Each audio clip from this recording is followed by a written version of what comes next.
Okay, we're still discussing about your drug cycle. Okay, we're still discussing your drug cycle. Okay, what is our mnemonic again, guys? Anong mnemonic natin, my future nurses? Your ADME. Okay, your ADME. We are done with absorption. Okay, we are done with your absorption. Now, let's continue our discussion. We proceed after the medication is being absorbed. Okay, we go to distribution this time. Okay, we go to your distribution. Okay, what about distribution? Okay, we go to your distribution.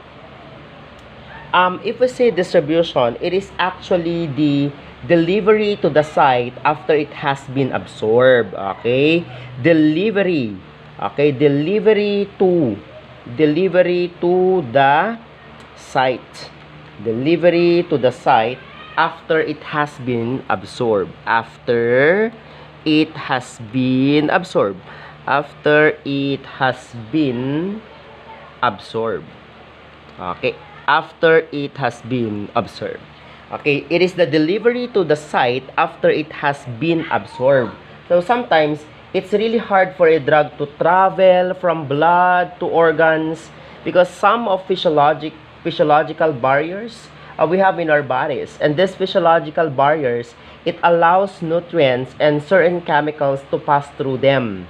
So what are those different distribution barriers that we have, okay, in our body? We have your distribution barriers.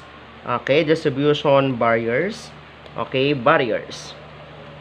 We have your blood-brain or your BBB na tinatawag natin, your blood-brain barriers. Blood-brain barriers. Okay, this barrier, tataas lang natin, this blood-brain barrier, it helps. Okay, it helps. Okay, it helps. Okay, or it helps to protect. Helps to protect our brain. Okay, protect our brain. Because there are some medication that crosses your BBB, your blood-brain barrier. Okay, there are medication that can cross your blood-brain barrier. Another, okay, types of your barrier is your mother to fetus. Obviously, that is your blood. Okay, your blood placental barriers. Okay, your blood placental barriers. That is a barrier, okay, mother to fetus. Okay, mother to your fetus. Okay, tatas natin. An example of a particular thing, okay, that can cross the placental barrier or medications, we have your alcohol. Okay, we have your alcohol. What else? Your cocaine. Okay, yan. Okay, they can cross your blood placental barrier. Okay, so after your absorption, that medication will now be delivered to a specific or a particular site after it has been absorbed. So that is now the cycle of your distribution. Now, ADME. Sundan lang natin yung mnemonic natin na ADME. Absorption, distribution. Anong mangyayari? Next, after distribution, tatas lang natin, distribution. That's your number 2, diba? That's your number 2, sorry. We're still discussing your drug cycle. Number 3, okay, your biotransformation or ADME, your metabolism. Okay, your metabolism. Metabolism, or it is also known as your biotransformation. Your biotransformation. Okay, your biotransformation. Tatas lang natin, guys. Okay. Your metabolism, it breaks down to less active or inactive form. So, most of the organ are being metabolized in what organ? Most of the medication rather most drugs are metabolized on what organ? Of course, your liver. Okay, also metabolizes in your kidneys or even into your intestine. Okay, now, your metabolism is the process by which a medication or a drug is actually break down to a less active or inactive form. Okay, is a process. Okay, is a process by which process by which a drug is gradually, okay, is gradually transformed to a lesser, okay, to a less active, okay, or inactive form, okay, or inactive form.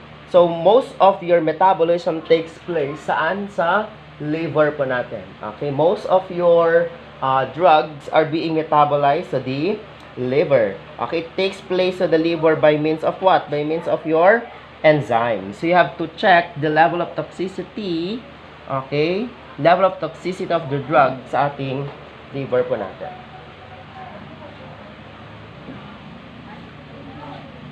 Oh, take note of that question, okay, that most metabolism takes place to what organ again? To, yes, very good, Marjon, okay, to liver, very good. Most metabolism takes place, okay, liver by means of what? By means of through through what? Through enzymes. Okay, so most of the drugs are being metabolized to the liver, through the liver, through what we call an enzymes. Okay, so that's the concept of your metabolism or your biotransformation. It is the process, okay, by which a drug is gradually transformed to a less active or inactive form. Okay, so most of the metabolism, okay, takes place to what organ again? To liver, via, okay, through an enzymes. Okay, so your responsibility as a nurse when administering the medication, you have to check the liver function of the patient. Okay, and a side note here is an insulin is given by mouth virtually. It's actually useless. Why? Because stomach acid break down into inactive form before it can absorb by the bloodstream. So it never reaches the liver. So yung insulin natin, binibigay yan through injection. Okay? Uulitin ko ha, insulin when given by mouth, it's actually virtually useless. Bakit? Okay? It's actually virtually useless because your stomach acid, okay, break it down into inactive form na bago pa siya makarating doon sa liver. Kasi di ba most of the metabolism, most of the drugs are being metabolized saan? Sa liver. Pero kapag yung insulin ay binigay mo, okay, orally, it's actually virtually useless. Kasi bago pa siya makarating doon sa ating tinatawag na liver, which most of the metabolism takes place sa stomach pa lang, ang ginagawa na ng stomach acid natin, bini-breakdown niya into an inactive form before it can be absorbed by the bloodstream and before it reaches to the liver. Okay? So once active in the body, this drug is now ready to be excreted. Ibig sabihin, hindi siya pwedeng mag-accumulate dun sa katawan po natin. So we go now to the last cycle of your drug, which is your excretion. Okay, which is the process of your excretion rather. So once the medication, okay, once it is active in the body, it should be excreted. So it is now the process of removal of your waste. Remove waste products from the body. Waste products, okay, waste products, tataas lang natin, waste products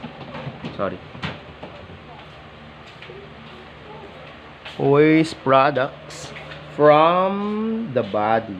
Okay, from the body. Removal of your waste product from the body. So the main organ of excretion is, if most metabolism takes place through your liver, your main organ of excretion is obviously the main organ of excretion is, of course, your kidney. Okay, most, okay, of your metabolism takes place sa anong organ? Liver. Main organ for excretion is your kidney.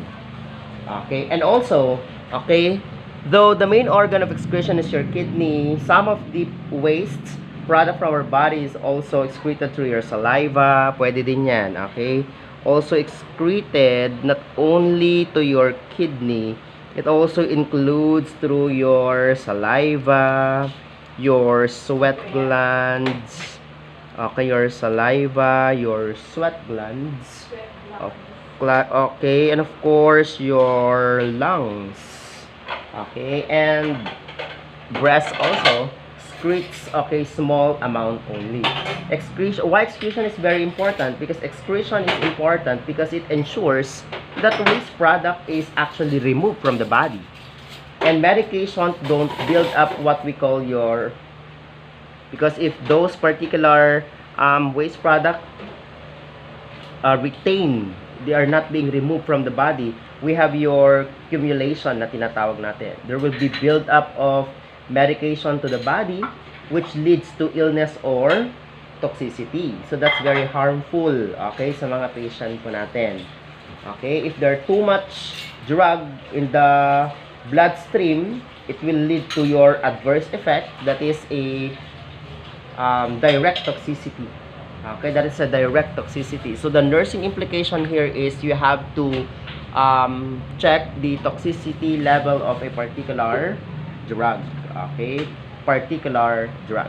Okay, so that is the concept of your pharmacokinetics. It consists of four. We have four processes. First process is your absorption. Next is distribution, and then metabolism. And then after metabolism, we have the excretion.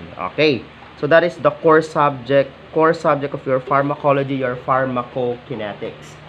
Okay, so that is all about your pharmacokinetics. And